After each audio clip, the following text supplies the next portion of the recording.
It's now time for your breaking sports news on the Jeff Fox Show.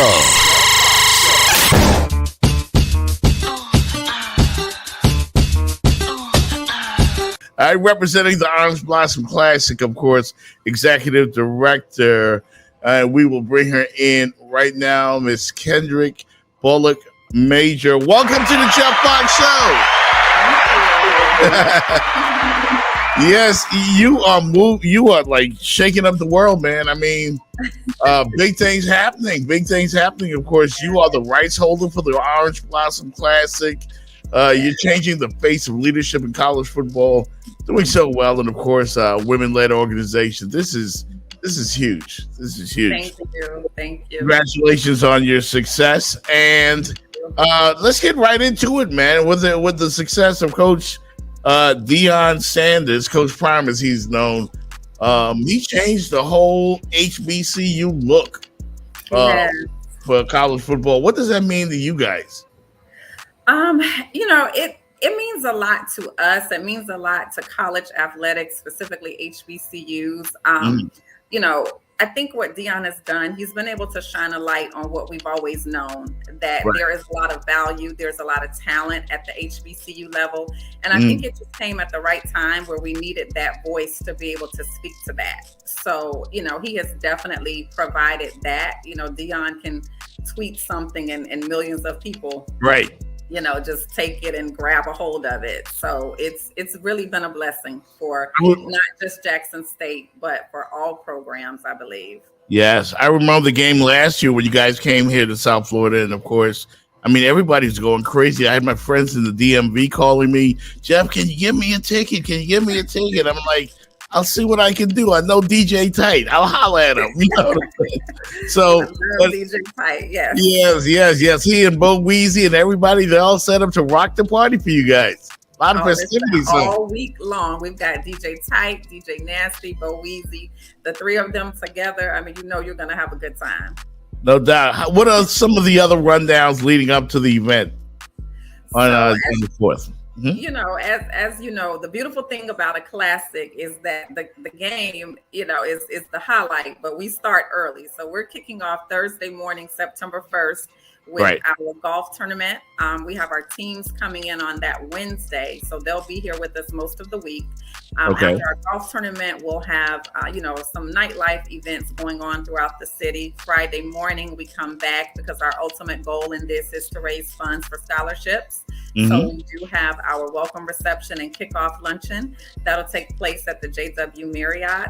The beautiful thing about the Orange Blossom Classic is you never know who you're going to see. So that luncheon we're celebrating women. We're celebrating the 50th anniversary of Title IX. We're celebrating women who have, excelled in all areas: sports, entertainment, politics, and social justice. So let us see who has just been named last year an honorary Delta. The Grammy Award winning artist is going to open up for us at our welcome reception.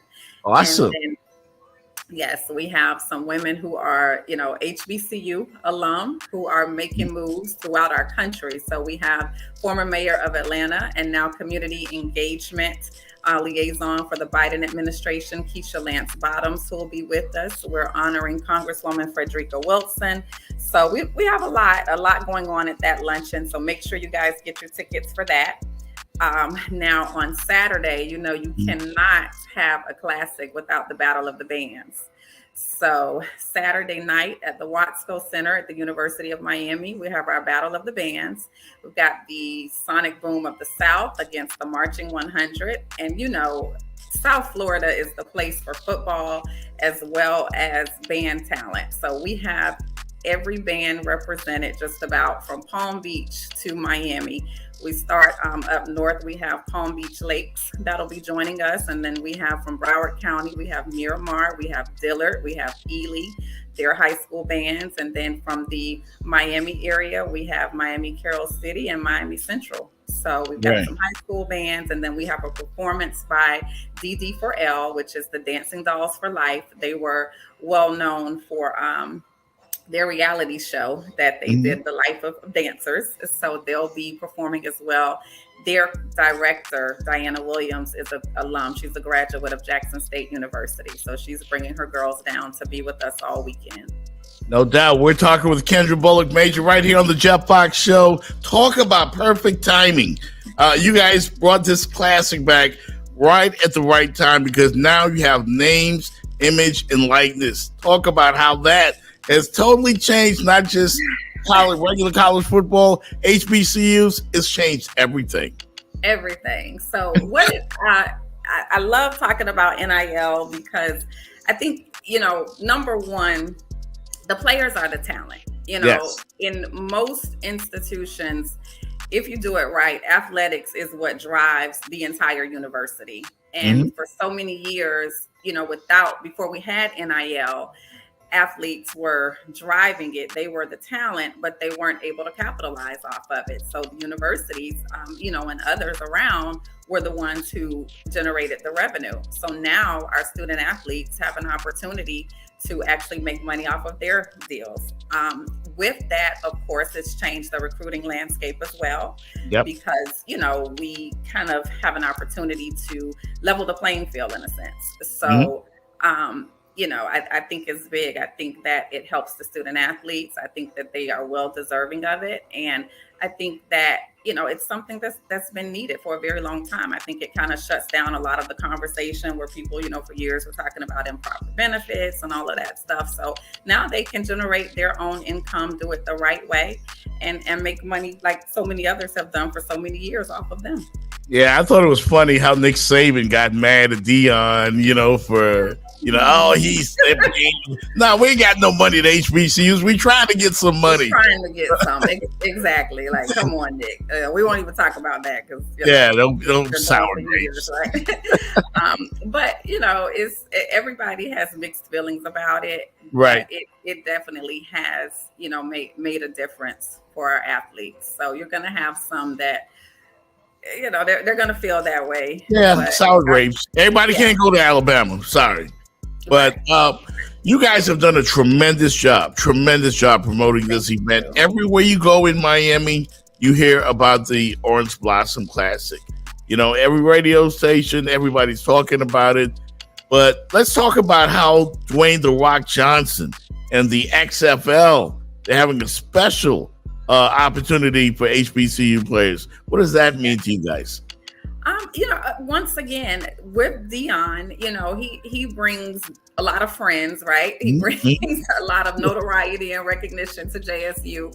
So it has been an opportunity for people like Dwayne "The Rock" Johnson and even, P. Diddy committing $1 million to right. Jackson State a few months ago, last month.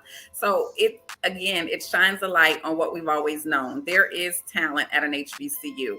And, what Dwayne has done, we know everybody is not going to make it to the NFL. That's a dream, but you have those minor leagues that will allow you to still be able to provide for your family and still be a part of the game that you love beyond college. And so Dwayne showing up, to Jackson State, putting on the camp, I think it was great. What I would like to see happen, I want to see things like this beyond Dion. Dion is a hot commodity. We don't know how long he's going to be at Jackson State. We don't know where he's going to go. And so should he choose to stay in the HBCU space, I think that's great. If he chooses not to, then I want to make sure I challenge all of these people who have shown up because of Dion to continue coming back to these campuses, and not just Jackson State, but to all of them, because there's talent everywhere. So I think, I love it, but I want to see it even if there is no Dion in the mix. That's no doubt. For. I love it that the other NFL guys, Eddie George, Marshall Falk, a lot of them are with HBCUs now. Hugh Jackson, of course. I'm just happy for these guys, and I'm happy for the kids in particular that, they're getting all of this support. But let's get back real quick to the celebration of Title IX, the impact on the women at HBCUs. Mm-hmm. So, like everything, we still have a long way to go. But what Title IX did, of course, was it allowed, again, that playing field to be leveled. It said that women who work just as hard, who show up and do the same things that men do, and have to work just as hard to prove themselves, deserve Right. to have the fair representation, and they should be compensated the same way. And that's what Title IX has done. Since then, you have seen, women who have moved up in athletics, not just playing, but from a corporate perspective. They've been put in places that have allowed them to showcase their talent. And, I could be biased because I'm a woman, but I just think when a woman's in the room, it makes a difference. I think, we see things a lot differently, and we add a special touch. And I think by Title IX, celebrating that anniversary, yes, we have come a long way in the last 50 years. As you know, we just had our first NFL president to be named, Yes. to Yes, the Raiders. Yeah. She's with the Raiders, my team. So wait, the Raiders are way in Miami? Okay, Jeff. I know the Dolphins know. I see and I see the background back there, but okay, I'll leave that alone. That slipped out. Okay. You can have more than one. You can have more than one. Yeah. So yeah, I think we've done a lot. Women have done a lot, and so I think that deserves to be celebrated. And as we continue, I do hope that the conversation, that one day we're not talking about this always being a first. Right. I want this to be the norm. That we're not, we're still celebrating, but we're celebrating because there are even more women coming into that space. No doubt, man. So once again, the game is September 4th at Hard Rock Stadium. Welcome again to the city of Miami Gardens, man, because and we embrace it. The local businesses, that everybody's, making money, and that's a beautiful thing. And it's because of you. It's because of the Orange Blossom Classic. On behalf of the city, man, thank you for bringing this big stage to us and having it in our backyard. Well, it's not just me, and I have a lot of people who have supported this and supported me in those endeavors. So I couldn't do what I do without their support. So, right. But you're right; it has done a lot for our community. Even especially last year, coming off of COVID, we were literally dealing with the Delta variant. When we kicked off, and so to have people come out and support our small businesses at a time when we had been shut down, for over a year, it was big. So I'm appreciative. Yeah. No doubt. Orange Blossom Classic Executive Director Kendra Bulluck-Major, thank you so much for just giving us a little bit of time here on the Jeff Fox Show. We're looking forward to the game, the pageantry, the Marching 100. Yes. Oh my God, I can't wait. Internationally renowned. Yes. 100. And the sonic boom. I like how they pronounce that. You heard the commercial, right? Yes. The sonic boom, and then they put a little bass on top of it. Yes. It's a beautiful thing. Hey, we look forward to seeing you at the game, all right? Thank you. Thank you for joining us here on the Jeff Fox Show. It is the remix. Are you ready for this? The 2022 Orange Blossom Classic. Jackson State University, Florida A&M University. It's the hottest football game of the year. Experience the remix on Labor Day weekend. The sonic boom of the South and the world famous Marching 100, shutting it down. Watch the game in style with premium style seating. And yes, tickets are on sale now. Oh. The Jeff Fox Radio Show.